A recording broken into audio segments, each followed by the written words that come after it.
የሐዋርያው የጳውሎስ መልእክት ወደ ሮሜ ሰዎች ምዕራፍ 1። ሐዋርያ ሊሆን የተጠራ የኢየሱስ ክርስቶስ ባሪያ ጳውሎስ በነቢያቱ አፍ በቅዱሳን መጻሕፍት አስቀድሞ ተስፋ ለሰጠው ለእግዚአብሔር ወንጌል ተለየ።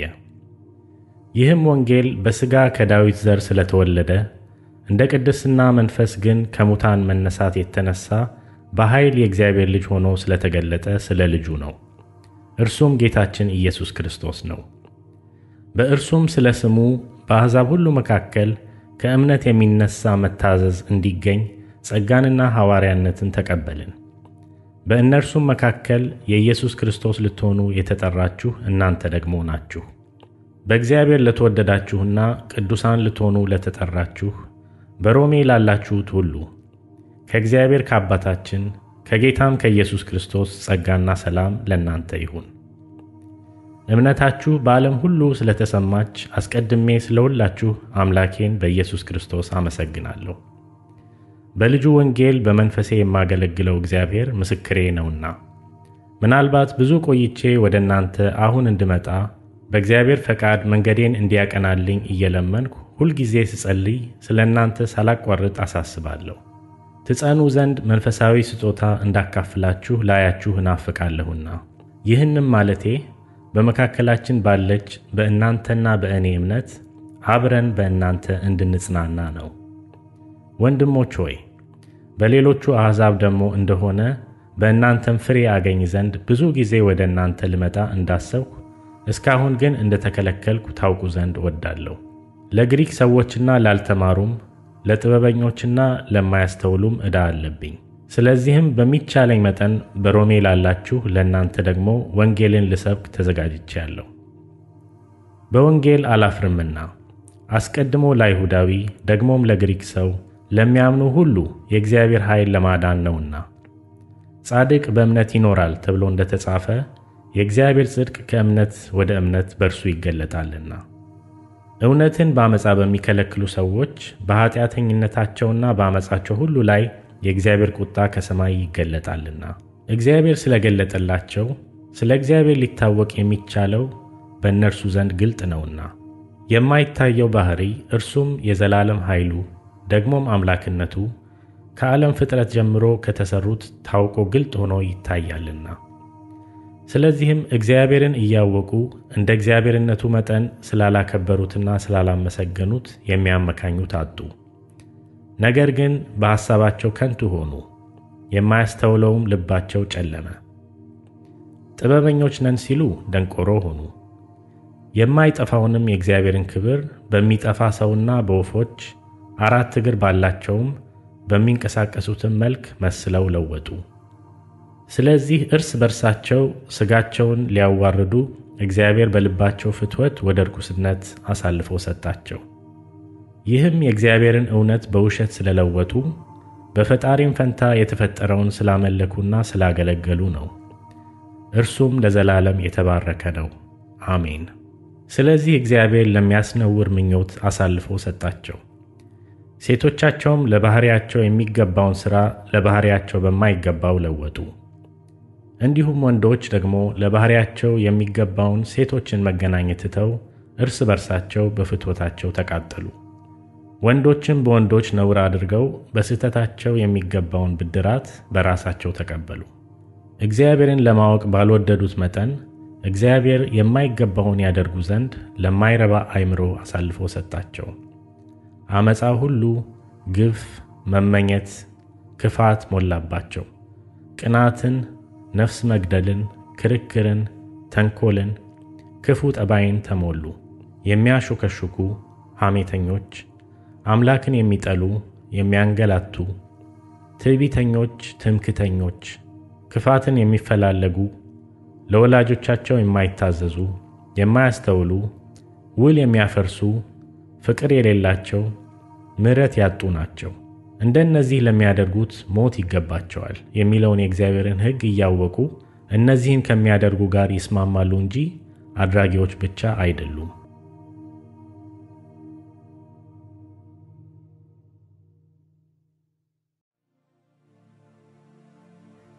ምዕራፍ 2። ስለዚህ አንተ የምትፈርድ ሰው ሁሉ ሆይ የምታመካኘው የለህም። በሌላው በምትፈርድበት ነገር ራስህን ትኮንናለህና አንተው ፈራጁ እነዚያን ታደርጋለህና። እንደዚህም በሚያደርጉት ላይ የእግዚአብሔር ፍርድ እውነተኛ እንደሆነ እናውቃለን። አንተም እንደዚህ በሚያደርጉ የምትፈርድ ያንም የምታደርግ ሰው ሆይ አንተ ከእግዚአብሔር ፍርድ የምታመልጥ ይመስልሃልን? ወይስ የእግዚአብሔር ቸርነት ወደ ንስሐ እንዲመራህ ሳታውቅ የቸርነቱንና የመቻሉን የትዕግሥቱንም ባለጠግነት ትንቃለህን? ነገር ግን እንደ ጥንካሬህና ንስሐ እንደማይገባ ልብህ የእግዚአብሔር ቅን ፍርድ በሚገለጥበት በቁጣ ቀን ቁጣን በራስህ ላይ ታከማቻለህ። እርሱ ለእያንዳንዱ እንደ ሥራው ያስረክበዋል። በበጎ ሥራ በመጽናት ምስጋናንና ክብርን የማይጠፋንም ሕይወት ለሚፈልጉ የዘላለምን ሕይወት ይሰጣቸዋል። ለዓመፃ በሚታዘዙ እንጂ ለእውነት በማይታዘዙትና በአድመኞች ላይ ግን ቁጣና መቅሰፍት ይሆንባቸዋል። ክፉውን በሚያደርግ ሰው ነፍስ ሁሉ መከራና ጭንቀት ይሆንበታል፣ አስቀድሞ በአይሁዳዊ ደግሞም በግሪክ ሰው። ነገር ግን በጎ ሥራ ለሚያደርጉ ሁሉ ምስጋናና ክብር ሰላምም ይሆንላቸዋል፣ አስቀድሞ ለአይሁዳዊ ደግሞም ለግሪክ ሰው። እግዚአብሔር ለሰው ፊት አያደላምና ያለ ሕግ ኃጢአት ያደረጉ ሁሉ ያለ ሕግ ደግሞ ይጠፋሉና፣ ሕግም ሳላቸው ኃጢአት ያደረጉ ሁሉ በሕግ ይፈረድባቸዋል። በእግዚአብሔር ፊት ሕግን የሚያደርጉት ይጸድቃሉ እንጂ ሕግን የሚሰሙ ጻድቃን አይደሉምና። ሕግ የሌላቸው አሕዛብ ከባሕርያቸው የሕግን ትእዛዝ ሲያደርጉ እነዚያ ሕግ ባይኖራቸው እንኳ ለራሳቸው ሕግ ናቸውና፣ እነርሱም ሕሊናቸው ሲመሰክርላቸው ሐሳባቸውም እርስ በርሳቸው ሲካሰስ ወይም ሲያመካኝ በልባቸው የተጻፈውን የሕግ ሥራ ያሳያሉ። ይህም እግዚአብሔር በኢየሱስ ክርስቶስ እኔ በወንጌል እንዳስተማርሁ በሰው ዘንድ የተሰወረውን በሚፈርድበት ቀን ይሆናል። አንተ ግን አይሁዳዊ ብትባል፣ በሕግም ብትደገፍ፣ በእግዚአብሔርም ብትመካ፣ ፈቃዱንም ብታውቅ፣ ከሕግም ተምረህ የሚሻለውን ነገር ብትወድ፣ በሕግም የእውቀትና የእውነት መልክ ስላለህ የዕውሮች መሪ፣ በጨለማም ላሉ ብርሃን፣ የሰነፎችም አስተማሪ፣ የሕፃናትም መምህር እንደሆንክ በራስህ ብትታመን፣ እንግዲህ አንተ ሌላውን የምታስተምር ራስህን አታስተምርምን? አትስረቅ ብለህ የምትሰብክ ትሰርቃለህን? አታመንዝር የምትል ታመነዝራለህን? ጣዖትን የምትጸየፍ ቤተ መቅደስን ትዘርፋለህን? በሕግ የምትመካ ሕግን በመተላለፍ እግዚአብሔርን ታሳፍራለህን? በእናንተ ሰበብ የእግዚአብሔር ስም በአሕዛብ መካከል ይሰደባልና ተብሎ እንደተጻፈ። ሕግን ብታደርግ መገረዝስ ይጠቅማል። ሕግን ተላላፊ ብትሆን ግን መገረዝህ አለመገረዝ ሆኗል። እንግዲህ ያልተገረዘ ሰው የሕግን ሥርዓት ቢጠብቅ አለመገረዙ እንደ መገረዝ ሆኖ አይቆጠርለትምን? ከፍጥረቱም ያልተገረዘ ሕግን የሚፈጽም ሰው የሕግ መጽሐፍና መገረዝ ሳለህ ሕግን በምትተላለፈው በአንተ ይፈርድብሃል። በግልጥ አይሁዳዊ የሆነ አይሁዳዊ አይደለምና፣ በግልጥ በሥጋ የሚደረግ መገረዝም መገረዝ አይደለምና፣ ዳሩ ግን በስውር አይሁዳዊ የሆነ አይሁዳዊ ነው። መገረዝም በመንፈስ የሚደረግ የልብ መገረዝ ነው እንጂ በመጽሐፍ አይደለም። የእርሱ ምስጋና ከእግዚአብሔር ነው እንጂ ከሰው አይደለም።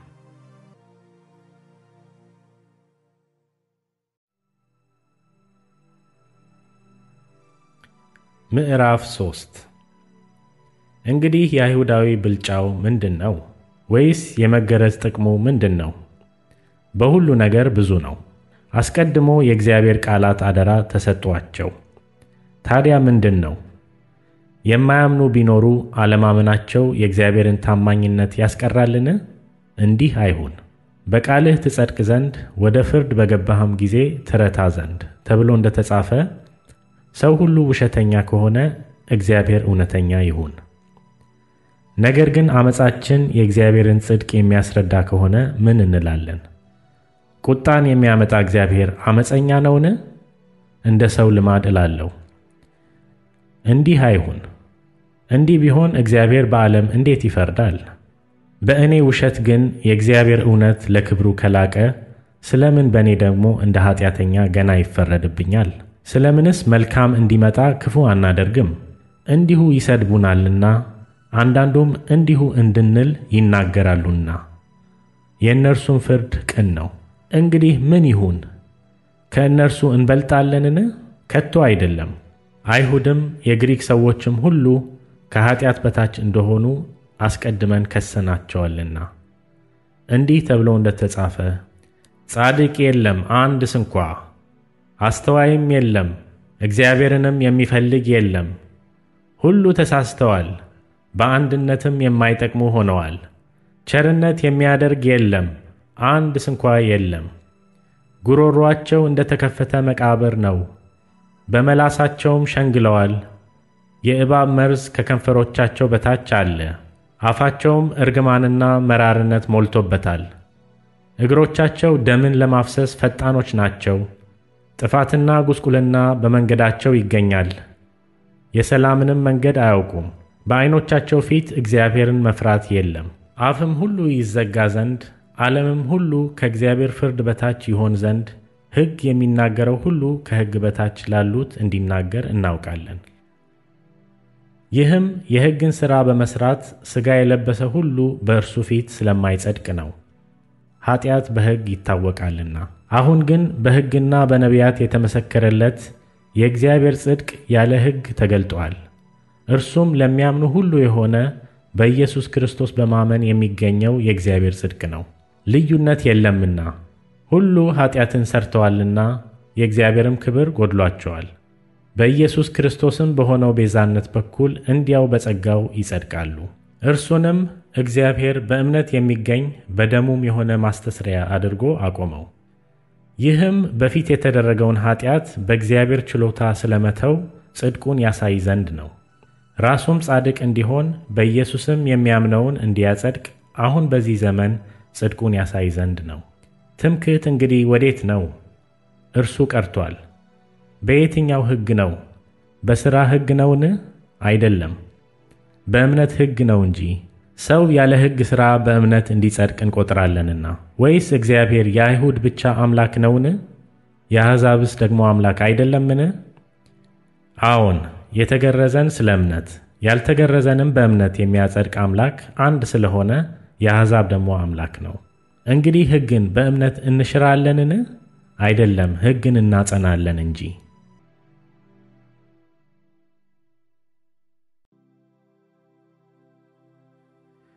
ምዕራፍ 4 እንግዲህ በሥጋ አባታችን የሆነ አብርሃም ምን አገኘ እንላለን?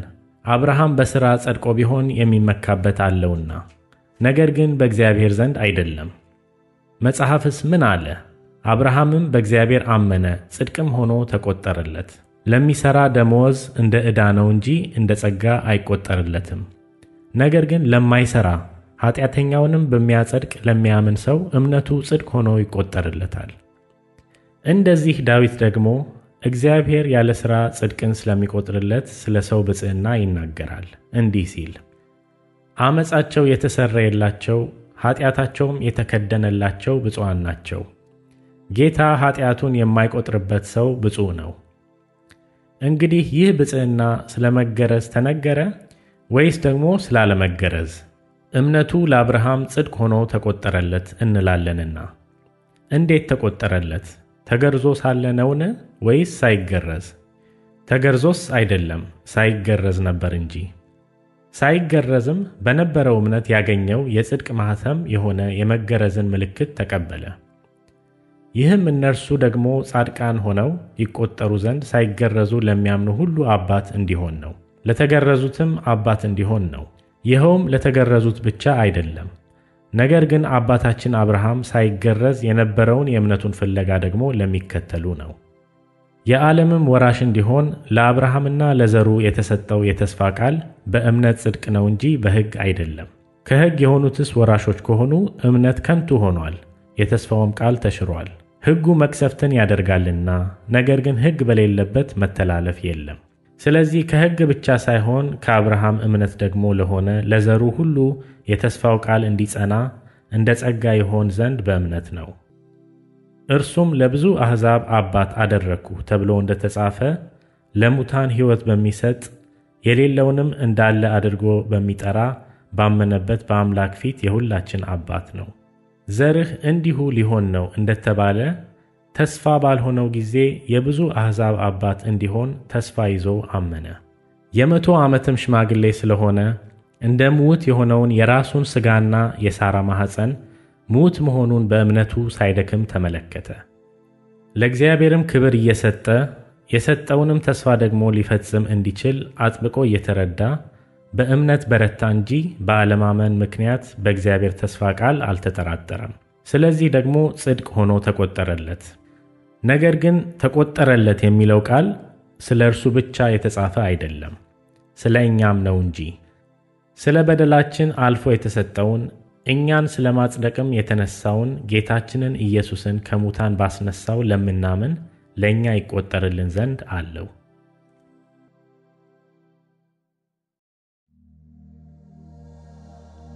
ምዕራፍ 5 እንግዲህ በእምነት ከጸደቅን በእግዚአብሔር ዘንድ በጌታችን በኢየሱስ ክርስቶስ ሰላምን እንያዝ። በእርሱም ደግሞ ወደ ቆምንበት ወደዚህ ጸጋ በእምነት መግባትን አግኝተናል። በእግዚአብሔር ክብርም ተስፋ እንመካለን። ይህም ብቻ አይደለም፣ ነገር ግን መከራ ትዕግስትን እንዲያደርግ፣ ትዕግስትም ፈተናን፣ ፈተናም ተስፋን እንዲያደርግ እያወቅን በመከራችን ደግሞ እንመካለን። በተሰጠንም በመንፈስ ቅዱስ የእግዚአብሔር ፍቅር በልባችን ስለፈሰሰ ተስፋ አያሳፍርም። ገና ደካሞች ሳለን ክርስቶስ ዘመኑ ሲደርስ ስለ ኃጢአተኞች ሞቷልና፣ ስለ ጻድቅ የሚሞት በጭንቅ ይገኛልና፣ ስለ ቸር ሰው ግን ሊሞት እንኳ የሚደፍር ምናልባት ይገኝ ይሆናል። ነገር ግን ገና ኃጢአተኞች ሳለን ክርስቶስ ስለ እኛ ሞቷልና፣ እግዚአብሔር ለእኛ ያለውን የራሱን ፍቅር ያስረዳል። ይልቁንስ እንግዲህ አሁን በደሙ ከጸደቅን በእርሱ ከቁጣው እንድናለን። ጠላቶች ሳለን ከእግዚአብሔር ጋር በልጁ ሞት ከታረቅን፣ ይልቁንም ከታረቅን በኋላ በሕይወቱ እንድናለን። ይህም ብቻ አይደለም፣ ነገር ግን አሁን መታረቁን ባገኘንበት በጌታችን በኢየሱስ ክርስቶስ በኩል በእግዚአብሔር ደግሞ እንመካለን። ስለዚህ ምክንያት ኃጢአት በአንድ ሰው ወደ ዓለም ገባ፣ በኃጢአትም ሞት፣ እንደዚሁም ሁሉ ኃጢአትን ስላደረጉ ሞት ለሰው ሁሉ ደረሰ።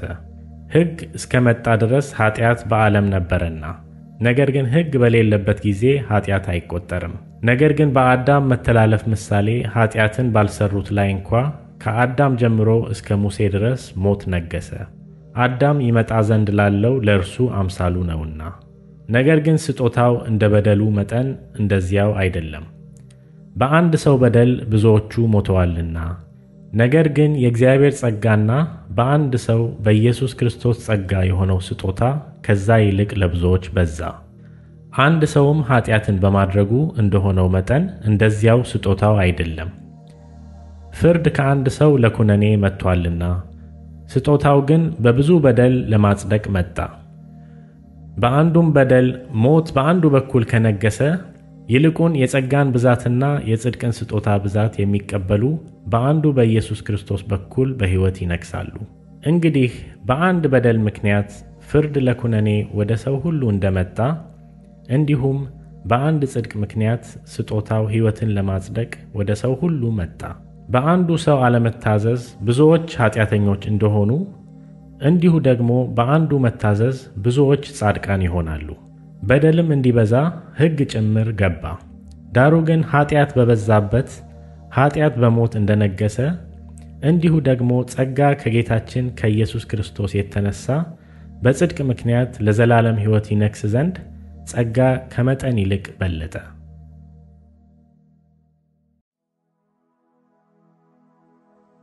ምዕራፍ 6 እንግዲህ ምን እንላለን? ጸጋ እንዲበዛ በኃጢአት ጸንተን እንኑርን? አይደለም። ለኃጢአት የሞትን እኛ ወደፊት እንዴት አድርገን በእርሱ እንኖራለን? ወይስ ከክርስቶስ ኢየሱስ ጋር አንድ እንሆን ዘንድ የተጠመቅን ሁላችን ከሞቱ ጋር አንድ እንሆን ዘንድ እንደተጠመቅን አታውቁምን? እንግዲህ ክርስቶስ በአብ ክብር ከሙታን እንደተነሳ እንዲሁ እኛም በአዲስ ሕይወት እንድንመላለስ ከሞቱ ጋር አንድ እንሆን ዘንድ በጥምቀት ከእርሱ ጋር ተቀበርን። ሞቱንም በሚመስል ሞት ከእርሱ ጋር ከተባበርን፣ ትንሣኤውን በሚመስል ትንሣኤ ደግሞ ከእርሱ ጋር እንተባበራለን። ከእንግዲህስ ወዲያ ለኃጢአት እንዳንገዛ የኃጢአት ሥጋ ይሻር ዘንድ አሮጌው ሰዋችን ከእርሱ ጋር እንደተሰቀለ እናውቃለን። የሞተስ ከኃጢአቱ ጸድቋልና። ነገር ግን ከክርስቶስ ጋር ከሞትን ከእርሱ ጋር ደግሞ በሕይወት እንድንኖር እናምናለን። ክርስቶስ ከሙታን ተነስቶ ወደፊት እንዳይሞት ሞትም ወደፊት እንዳይገዛው እናውቃለንና፣ መሞትም አንድ ጊዜ ፈጽሞ ለኃጢአት ሞቷልና፣ በሕይወት መኖርን ግን ለእግዚአብሔር ይኖራል። እንዲሁም እናንተ ደግሞ ለኃጢአት እንደሞታችሁ ግን በክርስቶስ ኢየሱስ በጌታችን ሆናችሁ ለእግዚአብሔር ሕያዋን እንደሆናችሁ ራሳችሁን ቁጠሩ። እንግዲህ ለምኞቱ እንድትታዘዙ በሚሞት ሥጋችሁ ኃጢአት አይንገስ። ብልቶቻችሁንም የዓመፃ ጦር ዕቃ አድርጋችሁ ለኃጢአት አታቅርቡ። ነገር ግን ከሙታን ተለይታችሁ በሕይወት እንደምትኖሩ ራሳችሁን ለእግዚአብሔር አቅርቡ። ብልቶቻችሁንም የጽድቅ የጦር ዕቃ አድርጋችሁ ለእግዚአብሔር አቅርቡ። ኃጢአት አይገዛችሁምና ከጸጋ በታች እንጂ ከሕግ በታች አይደላችሁምና። እንግዲህ ምን ይሁን? ከጸጋ በታች እንጂ ከሕግ በታች ስላይደለን ኃጢአትን እንስራን? አይደለም። ለመታዘዝ ባሪያዎች እንድትሆኑ ራሳችሁን ለምታቀርቡለት ለእርሱ ለምትታዘዙለት ባሪያዎች እንደሆናችሁ አታውቁምን? ወይም ለሞት የኃጢአት ባሪያዎች ወይም ለጽድቅ የመታዘዝ ባሪያዎች ናችሁ። ነገር ግን አስቀድማችሁ የኃጢአት ባሪያዎች ከሆናችሁ ለተሰጣችሁለት ለትምህርት ዓይነት ከልባችሁ ስለታዘዛችሁ ከኃጢአትም አርነት ወጥታችሁ ለጽድቅ ስለተገዛችሁ ለእግዚአብሔር ምስጋና ይሁን። ስለ ሥጋችሁ ድካም እንደ ሰው ልማድ እላለሁ። ብልቶቻችሁ ዓመፃ ሊያደርጉ ለርኩስነትና ለዓመፃ ባሪያዎች አድርጋችሁ እንዳቀረባችሁ እንደዚሁ ብልቶቻችሁ ሊቀደሱ ለጽድቅ ባሪያዎች አድርጋችሁ አሁን አቅርቡ። የኃጢአት ባሪያዎች ሳላችሁ ከጽድቅ ነፃ ነበራችሁና። እንግዲህ ዛሬ ከምታፍሩበት ነገር ያን ጊዜ ምን ፍሬ ነበራችሁ? የዚህ ነገር መጨረሻው ሞት ነውና። አሁን ግን ከኃጢአት አርነት ወጥታችሁ ለእግዚአብሔርም ተገዝታችሁ ልትቀደሱ ፍሬ አላችሁ። መጨረሻውም የዘላለም ሕይወት ነው። የኃጢአት ደሞዝ ሞት ነውና፣ የእግዚአብሔር የጸጋ ስጦታ ግን በክርስቶስ ኢየሱስ በጌታችን የዘላለም ሕይወት ነው።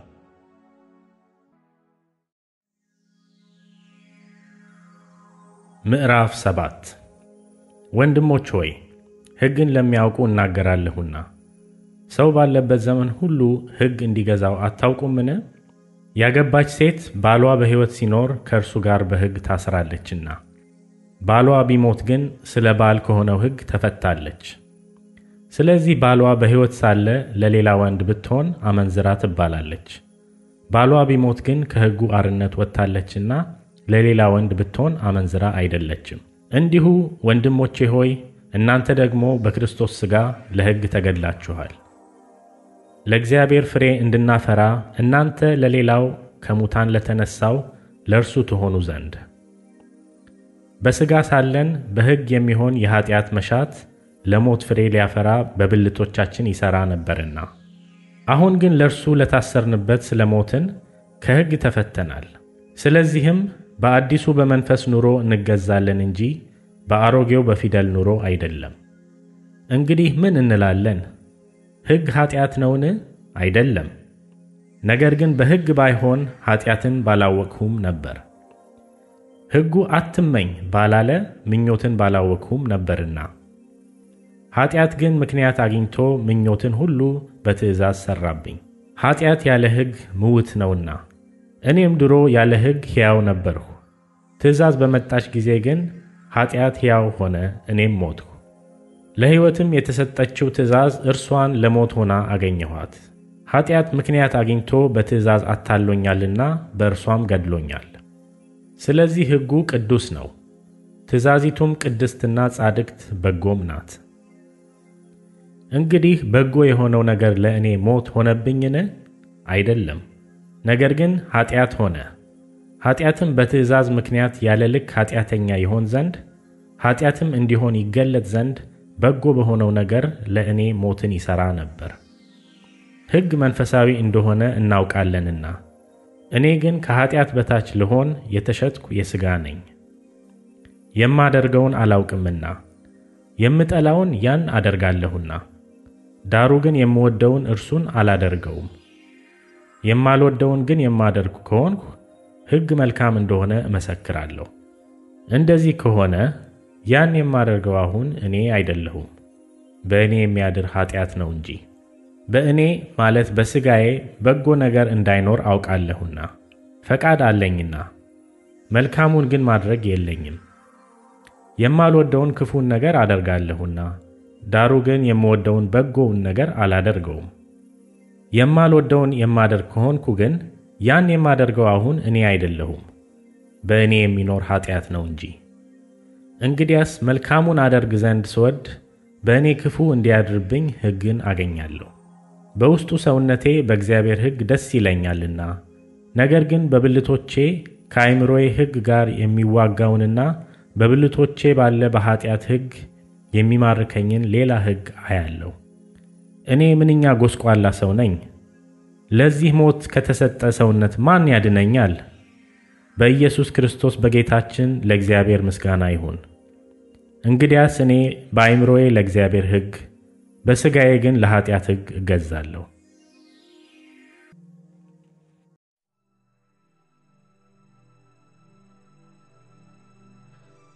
ምዕራፍ 8 እንግዲህ በክርስቶስ ኢየሱስ ላሉት አሁን ኩነኔ የለባቸውም። በክርስቶስ ኢየሱስ ያለው የሕይወት መንፈስ ሕግ ከኃጢአትና ከሞት ሕግ አርነት አውጥቶኛልና። ከሥጋ የተነሣ ስለደከመ ለሕግ ያልተቻለውን እግዚአብሔር የገዛ ልጁን በኃጢአተኛ ሥጋ ምሳሌ በኃጢአትም ምክንያት ልኮ አድርጓልና። እንደ መንፈስ ፈቃድ እንጂ እንደ ሥጋ ፈቃድ በማንመላለስ በእኛ የሕግ ትእዛዝ ይፈጸም ዘንድ ኃጢአትን በሥጋ ኮነነ። እንደ ሥጋ ፈቃድ የሚኖሩ የሥጋን ነገር ያስባሉና፣ እንደ መንፈስ ፈቃድ የሚኖሩ ግን የመንፈስን ነገር ያስባሉ። ስለ ሥጋ ማሰብ ሞት ነውና፣ ስለ መንፈስ ማሰብ ግን ሕይወትና ሰላም ነው። ስለ ሥጋ ማሰብ በእግዚአብሔር ዘንድ ጥል ነውና፣ ለእግዚአብሔር ሕግ አይገዛምና መገዛትም ተስኖታል። በሥጋ ያሉትም እግዚአብሔርን ደስ ሊያሰኙት አይችሉም። እናንተ ግን የእግዚአብሔር መንፈስ በእናንተ ዘንድ ቢኖር በመንፈስ እንጂ በሥጋ አይደላችሁም። የክርስቶስ መንፈስ የሌለው ከሆነ ግን ይኸው የእርሱ ወገን አይደለም። ክርስቶስ በእናንተ ውስጥ ቢሆን ሰውነታችሁ በኃጢአት ምክንያት የሞተ ነው፣ መንፈሳችሁ ግን በጽድቅ ምክንያት ሕያው ነው። ነገር ግን ኢየሱስን ከሙታን ያስነሳው የእርሱ መንፈስ በእናንተ ዘንድ ቢኖር ክርስቶስ ኢየሱስን ከሙታን ያስነሳው እርሱ በእናንተ በሚኖረው በመንፈሱ ለሚሞተው ሰውነታችሁ ደግሞ ሕይወትን ይሰጠዋል። እንግዲህ ወንድሞች ሆይ ዕዳ አለብን። እንደ ሥጋ ፈቃድ እንኖር ዘንድ ለሥጋ አይደለም። እንደ ሥጋ ፈቃድ ብትኖሩ ትሞቱ ዘንድ አላችሁና፣ በመንፈስ ግን የሰውነትን ሥራ ብትገድሉ በሕይወት ትኖራላችሁ። በእግዚአብሔር መንፈስ የሚመሩ ሁሉ እነዚህ የእግዚአብሔር ልጆች ናቸውና። አባ አባት ብለን የምንጮህበትን የልጅነትን መንፈስ ተቀበላችሁ እንጂ እንደገና ለፍርሃት የባርነትን መንፈስ አልተቀበላችሁምና። የእግዚአብሔር ልጆች መሆናችንን ያ መንፈስ ራሱ ከመንፈሳችን ጋር ይመሰክራል። ልጆች ከሆንን ወራሾች ደግሞ ነን፣ ማለትም የእግዚአብሔር ወራሾች ነን። አብረንም ደግሞ እንድንከበር አብረን መከራ ብንቀበል ከክርስቶስ ጋር አብረን ወራሾች ነን። ለእኛም ይገለጽ ዘንድ ካለው ክብር ጋር ቢመዛዘን የአሁኑ ዘመን ሥቃይ ምንም እንዳይደለ አስባለሁ። የፍጥረት ናፍቆት የእግዚአብሔርን ልጆች መገለጥ ይጠባበቃልና። ፍጥረት ለከንቱነት ተገዝቷልና በተስፋ ስላስገዛው ነው እንጂ በፈቃዱ አይደለም። ተስፋውም ፍጥረት ራሱ ደግሞ ከጥፋት ባርነት ነፃነት ወጥቶ ለእግዚአብሔር ልጆች ወደሚሆን ክብር ነፃነት እንዲደርስ ነው። ፍጥረት ሁሉ እስካሁን ድረስ አብሮ በመቃተትና በምጥ መኖሩን እናውቃለንና። እርሱም ብቻ አይደለም፣ ነገር ግን የመንፈስ በኩራት ያለን ራሳችን ደግሞ የሰውነታችን ቤዛ የሆነውን ልጅነት እየተጠባበቅን ራሳችን በውስጣችን እንቃትታለን። በተስፋ ድነናልና። ነገር ግን ተስፋ የሚደረግበቱ ነገር ቢታይ ተስፋ አይደለም። የሚያየውንማ ማን ተስፋ ያደርገዋል? የማናየውን ግን ተስፋ ብናደርገው በትዕግሥት እንጠባበቃለን። እንዲሁም ደግሞ መንፈስ ድካማችንን ያግዛል፣ እንዴት እንድንጸልይ እንደሚገባን አናውቅምና። ነገር ግን መንፈስ ራሱ በማይነገር መቃተት ይማልድልናል። ልብንም የሚመረምረው የመንፈስ ሐሳብ ምን እንደሆነ ያውቃል፣ እንደ እግዚአብሔር ፈቃድ ስለ ቅዱሳን ይማልዳልና። እግዚአብሔርንም ለሚወዱት እንደ ሐሳቡም ለተጠሩት ነገር ሁሉ ለበጎ እንዲደረግ እናውቃለን። ልጁ በብዙ ወንድሞች መካከል በኩር ይሆን ዘንድ አስቀድሞ ያወቃቸው የልጁን መልክ እንዲመስሉ አስቀድሞ ደግሞ ወስኗልና። አስቀድሞም የወሰናቸውን እነዚህን ደግሞ ጠራቸው፣ የጠራቸውንም እነዚህን ደግሞ አጸደቃቸው፣ ያጸደቃቸውንም እነዚህን ደግሞ አከበራቸው። እንግዲህ ስለዚህ ነገር ምን እንላለን? እግዚአብሔር ከእኛ ጋር ከሆነ ማን ይቃወመናል? ለገዛ ልጁ ያራራለት፣ ነገር ግን ስለ ሁላችን አሳልፎ የሰጠው ያው ከእርሱ ጋር ደግሞ ሁሉን ነገር እንዲያው እንዴት አይሰጠንም? እግዚአብሔር የመረጣቸውን ማን ይከሳቸዋል? የሚያጸድቅ እግዚአብሔር ነው፣ የሚኮንንስ ማን ነው? የሞተው ይልቁንም ከሙታን የተነሳው በእግዚአብሔር ቀኝ ያለው ደግሞ ስለኛ የሚማልደው ክርስቶስ ኢየሱስ ነው። ከክርስቶስ ፍቅር ማን ይለየናል? መከራ ወይስ ጭንቀት ወይስ ስደት ወይስ ራብ ወይስ ራቁትነት ወይስ ፍርሃት ወይስ ሰይፍ ነውን? ስለ አንተ ቀኑን ሁሉ እንገደላለን፣ እንደሚታረዱ በጎች ተቆጠርን ተብሎ እንደተጻፈ ነው። በዚህ ሁሉ ግን በወደደን በእርሱ ከአሸናፊዎች እንበልጣለን። ሞት ቢሆን ሕይወትም ቢሆን መላእክትም ቢሆኑ ግዛትም ቢሆን ያለውም ቢሆን የሚመጣውም ቢሆን ኃይላትም ቢሆኑ ከፍታም ቢሆን ዝቅታም ቢሆን ልዩ ፍጥረትም ቢሆን በክርስቶስ ኢየሱስ በጌታችን ካለ ከእግዚአብሔር ፍቅር ሊለየን እንዳይችል ተረድቻለሁ።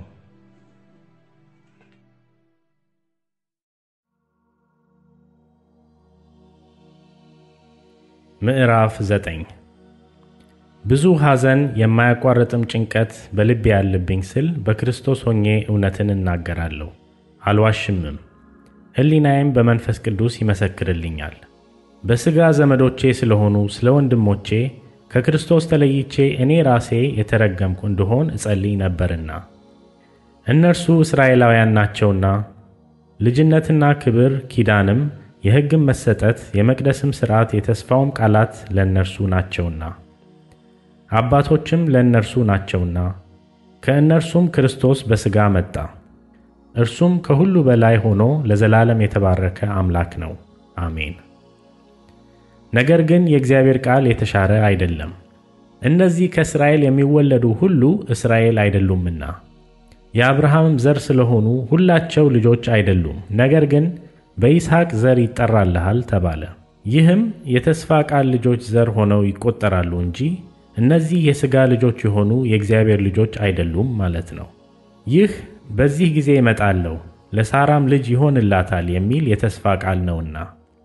ይህ ብቻ አይደለም፣ ነገር ግን ርብቃ ደግሞ ከአንዱ ከአባታችን ከይስሐቅ በጸነሰች ጊዜ ልጆቹ ገና ሳይወለዱ በጎ ወይም ክፉ ምንም ሳያደርጉ ከጠሪው እንጂ ከሥራ ሳይሆን በምርጫ የሚሆን የእግዚአብሔር ሐሳብ ይጸና ዘንድ ለእርሷ ታላቁ ለታናሹ ይገዛል ተባለላት። ያዕቆብን ወደድኩ ኤሳውን ግን ጠላሁ ተብሎ እንደተጻፈ ነው። እንግዲህ ምን እንላለን? በእግዚአብሔር ዘንድ ዓመፃ አለ ወይ? አይደለም። ለሙሴ የምምረውን ሁሉ እምረዋለሁ፣ ለምራራለትም ሁሉ እራራለታለሁ ይላልና። እንግዲህ ምሕረት ለወደደ ወይም ለሮጠ አይደለም፣ ከሚምር ከእግዚአብሔር ነው እንጂ። መጽሐፍ ፈርዖንን ኃይሌን በአንተ አሳይ ዘንድ ስሜን በምድር ሁሉ ይነገር ዘንድ ለዚህ አስነሳሁህ ይላልና። እንግዲህ የሚወደውን ይምረዋል፣ የሚወደውንም እልከኛ ያደርገዋል። እንግዲህ ስለምን እስካሁን ድረስ ይነቅፋል? ፈቃዱንስ የሚቃወም ማን ነው ትለኝ ይሆናል። ነገር ግን አንተ ሰው ሆይ ለእግዚአብሔር የምትመልስ ማን ነህ? ሥራ ሰሪውን ስለምን እንዲህ አድርገህ ሠራኸኝ ይለዋልን? ወይም ሸክላ ሰሪ ከአንዱ ጭቃ ክፍል አንዱን ዕቃ ለክብር አንዱንም ለውርደት ሊሠራ በጭቃ ላይ ሥልጣን የለውምን? ነገር ግን እግዚአብሔር ቁጣውን ሊያሳይ ኃይሉንም ሊገልጥ ወዶ አስቀድሞ ለክብር ባዘጋጃቸው በምሕረት ዕቃዎች ላይ የክብሩን ባለጠግነት ይገልጽ ዘንድ ለጥፋት የተዘጋጁትን የቁጣ ዕቃዎች በብዙ ትዕግሥት ከቻለ እንዴት ነው? የምሕረቱ ዕቃዎችም ከአይሁድ ብቻ አይደሉም፣ ነገር ግን ከአሕዛብ ደግሞ የጠራን እኛ ነን። እንዲሁ ደግሞ በሆሴዕ ሕዝቤ ያልሆነውን ሕዝቤ ብዬ ያልተወደደችውንም የተወደደችው ብዬ እጠራለሁ። እናንተ ሕዝቤ አይደላችሁም በተባለላቸውም ስፍራ በዚያ የሕያው እግዚአብሔር ልጆች ተብለው ይጠራሉ ይላል። ኢሳይያስም የእስራኤል ልጆች ቁጥር ምንም እንደ ባሕር አሸዋ ቢሆን ቅሬታው ይድናል፣ ጌታ ነገሩን ፈጽሞና ቆርጦ በምድር ላይ ያደርገዋልና ብሎ ስለ እስራኤል ይጮኻል። ኢሳይያስም እንደዚሁ ጌታ ጸባዖት ዘር ባላስቀረልን እንደ ሰዶም በሆንን ገሞራንም በመሰልን ነበር ብሎ አስቀድሞ ተናገረ። እንግዲህ ምን እንላለን? ጽድቅን ያልተከተሉት አሕዛብ ጽድቅን አገኙ። እርሱ ግን ከእምነት የሆነ ጽድቅ ነው። እስራኤል ግን የጽድቅን ሕግ እየተከተሉ ወደ ሕግ አልደረሱም። ይህስ ስለ ምንድር ነው? በሥራ እንጂ በእምነት ጽድቅን ስላልተከተሉ ነው።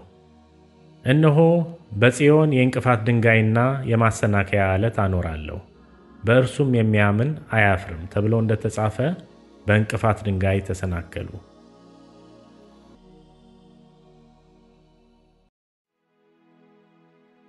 ምዕራፍ 10 ወንድሞች ሆይ የልቤ በጎ ፈቃድና ስለ እስራኤል ወደ እግዚአብሔር ልመናዬ እንዲድኑ ነው።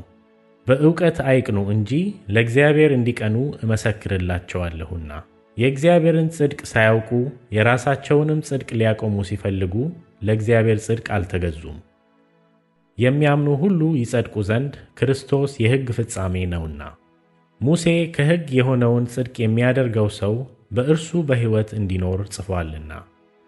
ከእምነት የሆነ ጽድቅ ግን እንዲህ ይላል፣ በልብህ ማን ወደ ሰማይ ይወጣል አትበል፣ ይህ ክርስቶስን ለማውረድ ነው። ወይም በልብህ ወደ ጥልቁ ማን ይወርዳል አትበል፣ ይህ ክርስቶስን ከሙታን ለማውጣት ነው። ነገር ግን ምን ይላል? በአፍህ በልብህም ሆኖ ቃሉ ቀርቦልሃል። ይህም የምንሰብከው የእምነት ቃል ነው። ኢየሱስ ጌታ እንደሆነ በአፍህ ብትመሰክር፣ እግዚአብሔርም ከሙታን እንዳስነሳው በልብህ ብታምን ትድናለህና። ሰው በልቡ አምኖ ይጸድቃልና በአፉም መስክሮ ይድናልና። መጽሐፍ በእርሱ የሚያምን ሁሉ አያፍርም ይላልና። በአይሁዳዊና በግሪክ ሰው መካከል ልዩነት የለምና አንዱ ጌታ የሁሉ ጌታ ነውና ለሚጠሩትም ሁሉ ባለጠጋ ነው። የጌታን ስም የሚጠራ ሁሉ ይድናልና። እንግዲህ ያላመኑትን እንዴት አድርገው ይጠሩታል? ባልሰሙትስ እንዴት ያምናሉ? ያለ ሰባኪስ እንዴት ይሰማሉ? መልካሙን የምሥራች የሚያወሩ እግሮቻቸው እንዴት ያማሩ ናቸው ተብሎ እንደተጻፈ ካልተላኩ እንዴት ይሰብካሉ? ነገር ግን ሁሉ ለምሥራቹ ቃል አልታዘዙም። ኢሳይያስ ጌታ ሆይ ምስክርነታችንን ማን አመነ ብሎአልና። እንግዲያስ እምነት ከመስማት ነው፣ መስማትም በእግዚአብሔር ቃል ነው። ዳሩ ግን ባይሰሙ ነው ወይ እላለሁ። በእውነት ድምፃቸው በምድር ሁሉ ላይ ቃላቸውም እስከ ዓለም ዳርቻ ወጣ። ነገር ግን እስራኤል ባያውቁ ነው ወይ እላለሁ። ሙሴ አስቀድሞ እኔ ሕዝብ በማይሆነው አስቀናቸዋለሁ፣ በማያስተውለውም ሕዝብ አስቆጣቸዋለሁ ብሏል። ኢሳይያስም ደፍሮ ላልፈለጉኝ ተገኘው፣ ላልጠየቁኝም ተገለጥኩ አለ። ስለ እስራኤል ግን ቀኑን ሁሉ ወደማይታዘዝና ወደሚቃወም ሕዝብ እጆቼን ዘረጋሁ ይላል። ምዕራፍ 11 እንግዲህ እግዚአብሔር ሕዝቡን ጣላቸውን እላለሁ? አይደለም። እኔ ደግሞ እስራኤላዊና ከአብርሃም ዘር ከብንያምም ወገን ነኝና እግዚአብሔር አስቀድሞ ያወቃቸውን ሕዝብ አልጣላቸውም። መጽሐፍ ስለ ኤልያስ በተጻፈው የሚለውን በእግዚአብሔር ፊት እስራኤልን እንዴት እንደሚከስ አታውቁምን? ጌታ ሆይ ነቢያትህን ገደሉ፣ መሠዊያዎችህንም አፈረሱ፣ እኔም ብቻዬን ቀረሁ፣ ነፍሴንም ይሿታል። ነገር ግን አምላካዊ መልስ ምን አለው? ለበዓል ያልሰገዱትን 7,000 ሰዎች ለእኔ አስቀርቻለሁ። እንደዚሁም በአሁን ዘመን ደግሞ በጸጋ የተመረጡ ቅሬታዎች አሉ።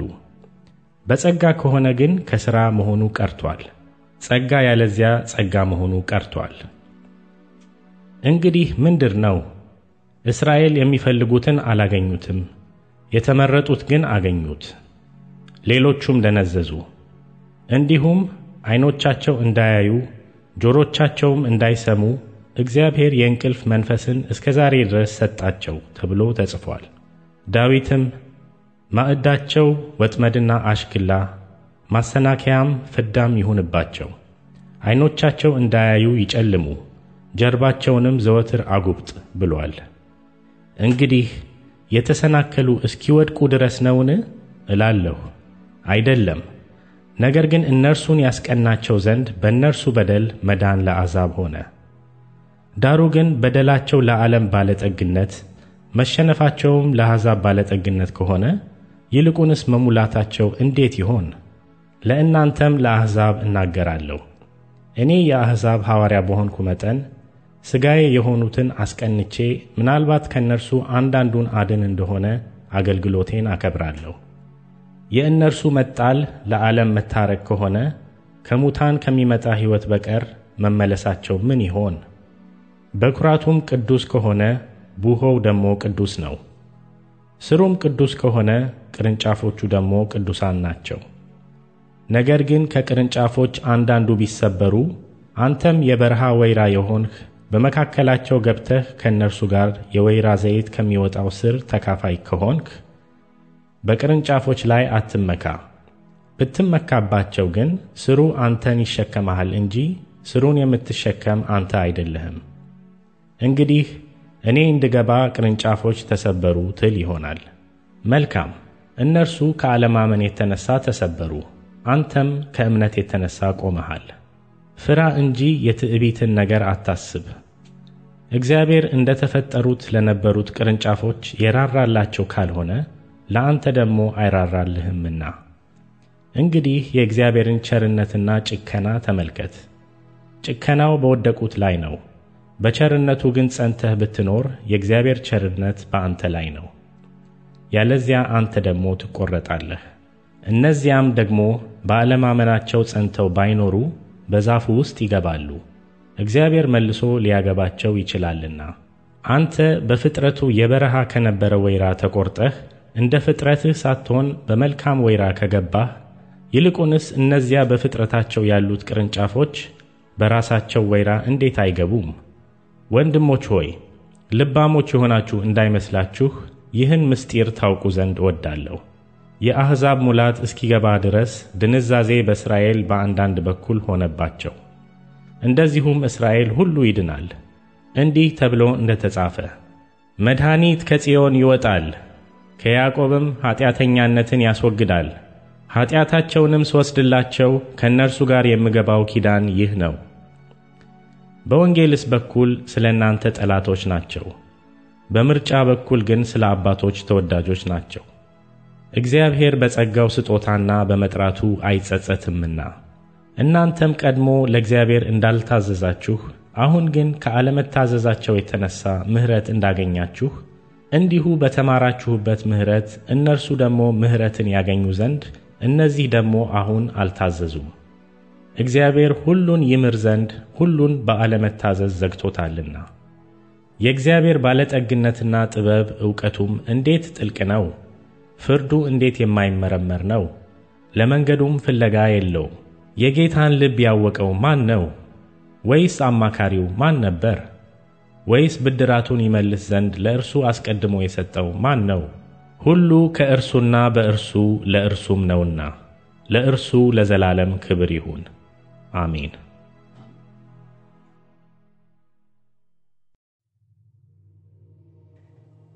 ምዕራፍ 12 እንግዲህ ወንድሞች ሆይ ሰውነታችሁን እግዚአብሔርን ደስ የሚያሰኝና ሕያው ቅዱስም መሥዋዕት አድርጋችሁ ታቀርቡ ዘንድ በእግዚአብሔር ርኅራኄ እለምናችኋለሁ። እርሱም ለአእምሮ የሚመች አገልግሎታችሁ ነው። የእግዚአብሔር ፈቃድ እርሱም በጎና ደስ የሚያሰኝ ፍጹምም የሆነው ነገር ምን እንደሆነ ፈትናችሁ ታውቁ ዘንድ በልባችሁ መታደስ ተለወጡ እንጂ ይህን ዓለም አትምሰሉ። እግዚአብሔር ለእያንዳንዱ የእምነትን መጠን እንዳካፈለው እንደ ባለ አእምሮ እንዲያስብ እንጂ ማሰብ ከሚገባው አልፎ በትዕቢት እንዳያስብ በመካከላችሁ ላለው ለእያንዳንዱ በተሰጠኝ ጸጋ እናገራለሁ። በአንድ አካል ብዙ ብልቶች እንዳሉን የብልቶቹም ሁሉ ሥራ አንድ እንዳይደለ እንዲሁ ብዙዎች ስንሆን በክርስቶስ አንድ አካል ነን። እርስ በርሳችንም እያንዳንዳችን የሌላው ብልቶች ነን። እንደ ተሰጠንም ጸጋ ልዩ ልዩ ስጦታ አለን። ትንቢት ቢሆን እንደ እምነታችን መጠን ትንቢት እንናገር። አገልግሎት ቢሆን በአገልግሎታችን እንትጋ። የሚያስተምርም ቢሆን በማስተማሩ ይትጋ። የሚመክርም ቢሆን በመምከሩ ይትጋ። የሚሰጥ በልግስና ይስጥ። የሚገዛ በትጋት ይግዛ። የሚምር በደስታ ይማር። ፍቅራችሁ ያለ ግብዝነት ይሁን። ክፉውን ነገር ተጸየፉት፣ ከበጎ ነገር ጋር ተባበሩ። በወንድማማች መዋደድ እርስ በርሳችሁ ተዋደዱ። እርስ በርሳችሁ ተከባበሩ። ለሥራ ከመትጋት አትለግሙ። በመንፈስ የምትቃጠሉ ሁኑ። ለጌታ ተገዙ። በተስፋ ደስ ይበላችሁ። በመከራ ታገሱ። በጸሎት ጽኑ። ቅዱሳንን በሚያስፈልጋቸው እርዱ። እንግዶችን ለመቀበል ትጉ። የሚያሳድዷችሁን መርቁ። መርቁ እንጂ አትርገሙ። ደስ ከሚላቸው ጋር ደስ ይበላችሁ፣ ከሚያለቅሱም ጋር አልቅሱ። እርስ በርሳችሁ በአንድ ሐሳብ ተስማሙ። የትዕቢትን ነገር አታስቡ፣ ነገር ግን የትሕትናን ነገር ለመሥራት ትጉ። ልባሞች የሆናችሁ አይምሰላችሁ። ለማንም ስለ ክፉ ፈንታ ክፉን አትመልሱ። በሰው ሁሉ ፊት መልካም የሆነውን አስቡ። ቢቻላችሁስ በእናንተ በኩል ከሰው ሁሉ ጋር በሰላም ኑሩ። ተወዳጆች ሆይ ራሳችሁ አትበቀሉ፣ ለቁጣው ፈንታ ስጡ እንጂ። በቀል የኔ ነው፣ እኔ ብድራቱን እመልሳለሁ ይላል ጌታ ተብሎ ተጽፏልና። ጠላትህ ግን ቢራብ አብላው፣ ቢጠማ አጠጣው። ይህን በማድረግህ በራሱ ላይ የእሳት ፍም ትከምራለህና።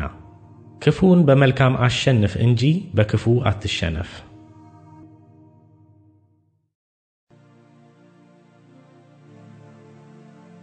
ምዕራፍ 13 ነፍስ ሁሉ በበላይ ላሉት ባለሥልጣኖች ይገዛ፣ ከእግዚአብሔር ካልተገኘ በቀር ሥልጣን የለምና። ያሉትም ባለሥልጣኖች በእግዚአብሔር የተሾሙ ናቸው።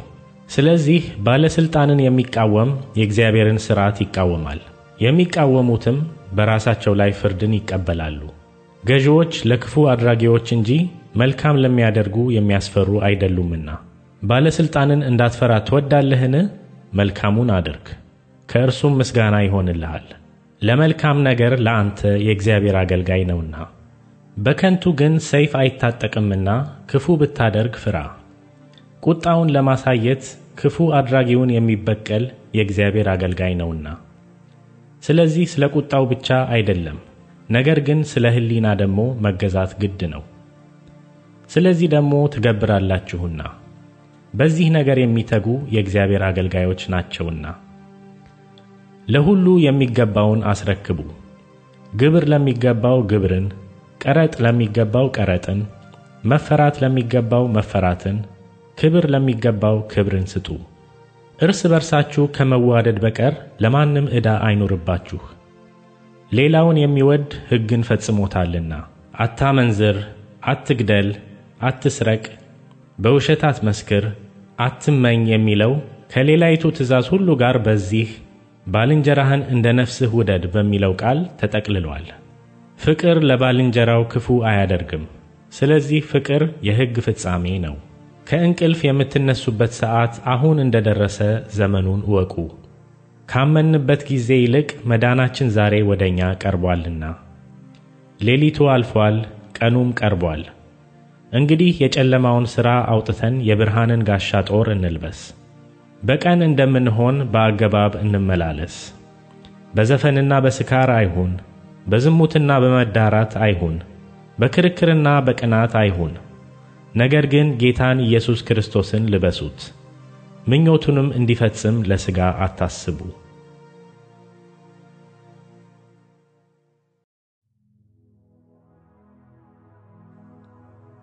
ምዕራፍ 14 በእምነት የደከመውንም ተቀበሉት፣ በሐሳቡም ላይ አትፍረዱ።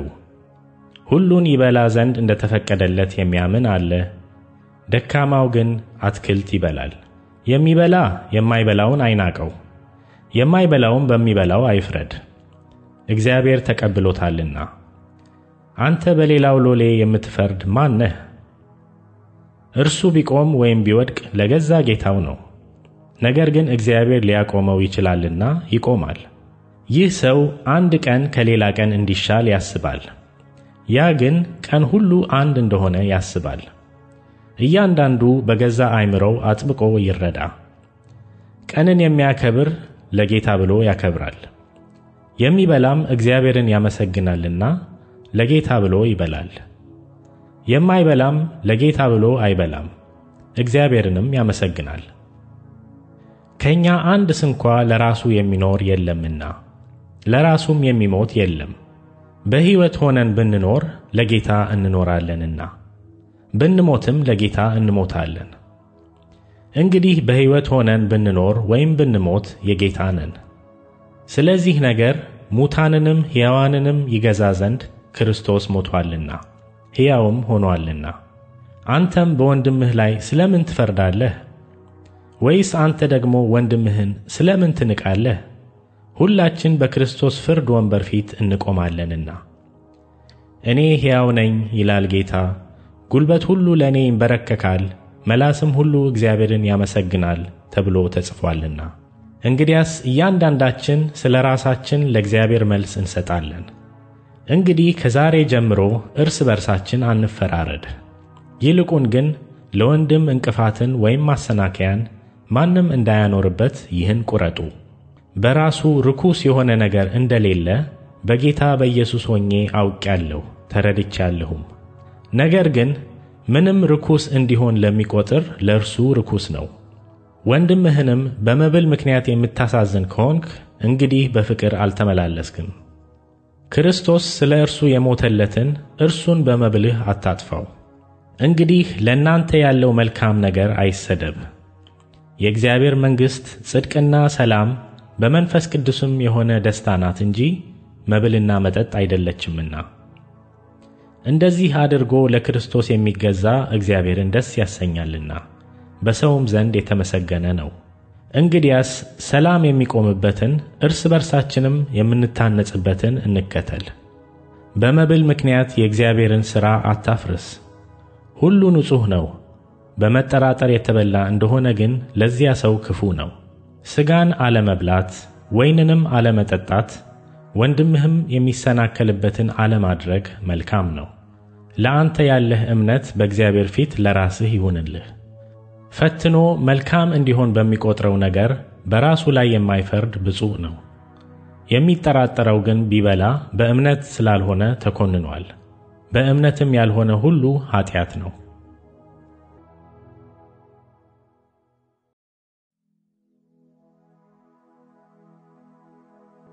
ምዕራፍ 15 እኛም ኃይለኞች የሆንን የደካሞችን ድካም እንድንሸከም ራሳችንንም ደስ እንዳናሰኝ ይገባናል። እያንዳንዳችን እንድናንጸው እርሱን ለመጥቀም ባልንጀራችንን ደስ እናሰኝ። ክርስቶስ ራሱን ደስ አላሰኘምና፣ ነገር ግን አንተን የነቀፉበት ነቀፋ ወደቀብኝ ተብሎ እንደተጻፈ ሆነበት። በመጽናትና መጻሕፍት በሚሰጡት መጽናናት ተስፋ ይሆንልን ዘንድ አስቀድሞ የተጻፈው ሁሉ ለትምህርታችን ተጽፏልና። በአንድ ልብ ሆናችሁ በአንድ አፍ እግዚአብሔርን እርሱም የጌታችን የኢየሱስ ክርስቶስ አባት ታከብሩ ዘንድ የትዕግሥትና የመጽናናት አምላክ እንደ ክርስቶስ ኢየሱስ ፈቃድ እርስ በርሳችሁ በአንድ ሐሳብ መሆንን ይስጣችሁ። ስለዚህ ክርስቶስ ለእግዚአብሔር ክብር እንደ ተቀበላችሁ እንዲሁ እርስ በርሳችሁ ተቀባበሉ። ለአባቶች የተሰጠውን የተስፋ ቃል ያጸና ዘንድ ደግሞም ስለዚህ በአሕዛብ መካከል አመሰግንሃለሁ ለስምህም እዘምራለሁ ተብሎ እንደተጻፈ አሕዛብ ስለ ምሕረቱ እግዚአብሔርን ያከብሩ ዘንድ ክርስቶስ ስለ እግዚአብሔር እውነት የመገረዝ አገልጋይ ሆነ እላለሁ። ደግሞም አሕዛብ ሆይ ከሕዝቡ ጋር ደስ ይበላችሁ ይላል። ደግሞም እናንተ አሕዛብ ሁላችሁ ጌታን አመስግኑ፣ ሕዝቦቹም ሁሉ ይወድሱት ይላል። ደግሞም ኢሳይያስ የእሴይ ሥር አሕዛብንም ሊገዛ የሚነሣው ይሆናል፣ በእርሱ አሕዛብ ተስፋ ያደርጋሉ ይላል። የተስፋ አምላክም በመንፈስ ቅዱስ ኃይል በተስፋ እንድትበዙ በማመናችሁ ደስታንና ሰላምን ሁሉ ይሙላባችሁ።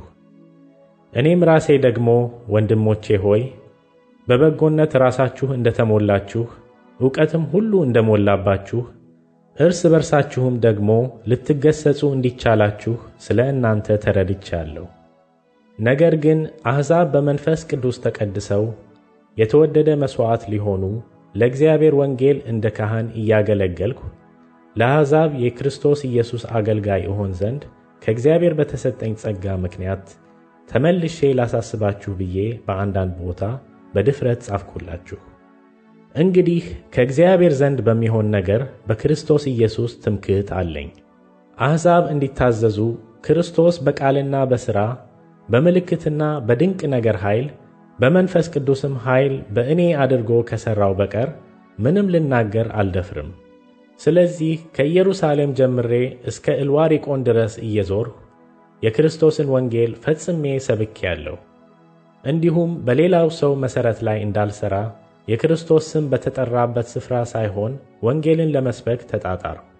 ነገር ግን ስለ እርሱ ያልተወራላቸው ያያሉ፣ ያልሰሙም ያስተውላሉ ተብሎ እንደተጻፈ ነው። ስለዚህ ደግሞ ወደ እናንተ እንዳልመጣ ብዙ ጊዜ ተከለከልሁ። አሁን ግን በዚህ አገር ስፍራ ወደፊት ስለሌለኝ ከብዙ ዓመትም ጀምሬ ወደ እናንተ ልመጣ ናፍቆት ስላለኝ ወደ እስጳንያ በሄድኩ ጊዜ ሳልፍ እናንተን እንዳይ አስቀድሜም ጥቂት ብጠግባችሁ ወደዚያ በጉዞዬ እንድትረዱኝ ተስፋ አደርጋለሁ። አሁን ግን ቅዱሳንን ለማገልገል ወደ ኢየሩሳሌም እሄዳለሁ። መቄዶንያና አካያ በኢየሩሳሌም ቅዱሳን መካከል ያሉትን ድሆች ይረዱ ዘንድ ወደዋልና የእነርሱም ባለ ዕዳዎች ናቸው። አሕዛብ በእነርሱ መንፈሳዊ ነገርን ተካፋዮች ከሆኑ በሥጋዊ ነገር ደግሞ ያገለግሏቸው ዘንድ ይገባቸዋልና። እንግዲህ ይህን ፈጽሜ ይህን ፍሬ ካተምሁላቸው በኋላ በእናንተ በኩል አልፌ ወደ እስጳንያ እሄዳለሁ። ወደ እናንተም ስመጣ በክርስቶስ በረከት ሙላት እንድመጣ አውቃለሁ። ወንድሞች ሆይ ስለ እኔ ወደ እግዚአብሔር እየጸለያችሁ ከእኔ ጋር ትጋደሉ ዘንድ በጌታችን በኢየሱስ ክርስቶስና በመንፈስ ቅዱስ ፍቅር እለምናችኋለሁ። በእግዚአብሔር ፈቃድ በደስታ ወደ እናንተ መጥቼ ከእናንተ ጋር እንዳርፍ በይሁዳ ካሉት ከማይታዘዙ እድን ዘንድ ለኢየሩሳሌምም ያለኝ አገልግሎቴ ቅዱሳንን ደስ የሚያሰኝ ይሆን ዘንድ ጸልዩ። የሰላምም አምላክ ከሁላችሁ ጋር ይሁን። አሜን።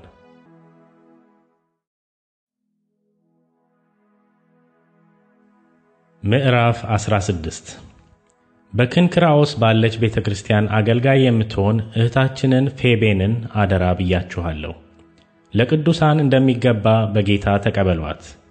እርሷ ለብዙዎች ለእኔም ለራሴ ደጋፊ ነበረችና ከእናንተም በምትፈልገው በማናቸውም ነገር እርዷት። በክርስቶስ ኢየሱስ አብረውኝ ለሚሰሩ ለጵርስቅላና ለአቂላ ሰላምታ አቅርቡልኝ። እነርሱም ስለ ነፍሴ ነፍሳቸውን ለሞት አቀረቡ። የአሕዛብም አብያተ ክርስቲያናት ሁሉ የሚያመሰግኗቸው ናቸው እንጂ እኔ ብቻ አይደለሁም። በቤታቸውም ላለች ቤተ ክርስቲያን ሰላምታ አቅርቡልኝ። ከእስያ ለክርስቶስ በኩራት ለሆነው ለምወደው ለአጤኔጦን ሰላምታ አቅርቡልኝ። ስለ እናንተ ብዙ ለደከመች ለማርያ ሰላምታ አቅርቡልኝ። በሐዋርያት መካከል ስመ ጥሩዎች ለሆኑ ደግሞም ክርስቶስን በማመን ለቀደሙኝ አብረውኝም ለታሰሩ ለዘመዶቼ ለአንዲራኒቆንና ለዩልያን ሰላምታ አቅርቡልኝ። በጌታ ለምወደው ለጵልያጦን ሰላምታ አቅርቡልኝ። በክርስቶስ አብሮን ለሚሠራ ለኢሩባኖን ለምወደውም ለስንጣክን ሰላምታ አቅርቡልኝ።